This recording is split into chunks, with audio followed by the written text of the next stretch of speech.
नमस्कार, म माता मनिषा विष्ट। आज म हजुरहरूको सामु नयाँ अनि फरक ढङ्गको भिडियो लिएर पुनः पनि उपस्थित भइसकेको छु। आजको विषयवस्तु रहेको छ कस्तो सपना देखेमा चाहिँ के फल प्राप्त हुन्छ त भन्ने बारेमा रहेको छ।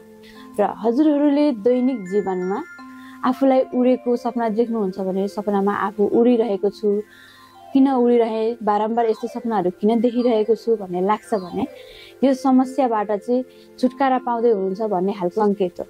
हजुरको उडिरहेको सपना बारम्बार देख्नु भनेको चाहिँ कुनै पनि समस्यामा हुनुहुन्थ्यो, तर त्यो समस्याबाट चाहिँ आजदेखि नै हजुरलाई बिस्तारै त्यो समस्याले चाहिँ छोड्दैछ, हजुर चाहिँ त्यो समस्याबाट छुटकारा पाउँदै हुनुहुन्छ भन्ने कुरा जानकारी गराउँछ। लडाइँमा मरेको देख्नु, हजुर चाहिँ बारम्बार लडाइँमा मरेको सपना देखिरहनुहुन्छ, आफू मरेको अथवा अरू कोही मरेको देख्नुहुन्छ भने चाहिँ राजनीतिमा सफलता प्राप्त हुँदैछ भन्ने कुराको ज्ञान चाहिँ हजुरलाई सपनाद्वारा प्राप्त हुन्छ। ढोका खुल्ला देख्नु, हजुरले चाहिँ सपनामा बारम्बार ढोकाहरू घरको खुल्ला देख्नुहुन्छ, उगारेको देख्नुहुन्छ भने कुनै व्यक्तिसँग मित्रता हुन्छ, हजुरको कुनै आफन्त अथवा कुनै परको मान्छेसँग मित्रता हुँदैछ, नयाँ सम्बन्धहरू जोडिँदैछ भन्ने कुराको जानकारी चाहिँ यो सपनाले हजुरलाई दिन्छ। सेतो परेवा देख्नु, हजुरले सपनामा बारम्बार सेतो परेवालाई सपनामा उडिरहेको अथवा आइरहेको देख्नुहुन्छ अथवा आफ्नै नजिक आएर बसेको देख्नुहुन्छ भने यो अति नै राम्रो सपना हो। शत्रुसँग मित्रता हुँदैछ हजुरको भन्ने कुराको जानकारी दिन्छ।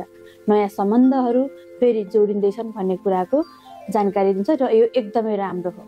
गरगहना देख्नु, सपनामा चाहिँ हजुरले गरगहना अरू कसैको अथवा सुन पसलमा अथवा आफूले लगाएको अथवा कुनै हजुरलाई मन परेको गरगहना छ भने हजुरले त्यस्ता गरगहनाहरू सुनबाट बनेका देख्नुहुन्छ भने चाहिँ एकदमै राम्रो हो, जसको कारणले चाहिँ हजुरको कार्य पूर्ण हुन्छ। जस्तै कुनै कार्यहरू हजुरको रोकिएको छ, धेरै समयदेखि भइरहेको छैन भनेदेखि हजुर अब खुसी हुनुहोस्, किनभने हजुरको कार्य चाहिँ पूर्ण हुनेवाला छ।